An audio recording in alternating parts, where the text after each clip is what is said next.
பாருங்களேன், சூப்பரா இருக்கு, ஜெல்லி மாதிரியே. மாம்பழத்தை வச்சு மேங்கோ பார் செய்ய போறோம். செஞ்சிடலாமா? மாம்பழத்தை தோசி எடுத்துக்கலாம்.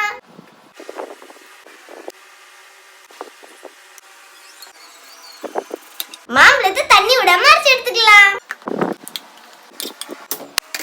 இப்போ இந்த மாம்பழத்து கூட சீனி போட்டுக்கலாம். தீயை குறைச்சி வச்சு நல்லா கிளறி விடலாம். பாருங்க, நல்லா கெட்டி ஆயிடுச்சு. படுப்பா பண்ணிடலாம். இப்போ ஒரு தட்டுல நெய் சேர்த்துக்கலாம். இப்போ இதை எல்லா இடத்துலயும் பரப்பிக்கலாம். நெய் ஊத்துறது தட்டுல ஒட்டாம இருக்கிறதுக்காக தான். நீங்க ஆயில் கூட சேர்த்துக்கலாம்.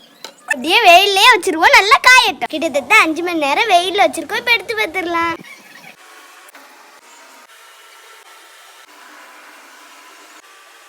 டேஸ்டான மேங்கோ பார் ரெடி ஆயிடுச்சு. சாப்பிட்டு பார்த்துடலாம். உண்மையிலேயே சூப்பரா இருக்கு. பட்ஜெட்டும் ரொம்ப ரொம்ப லோ பட்ஜெட் தான்.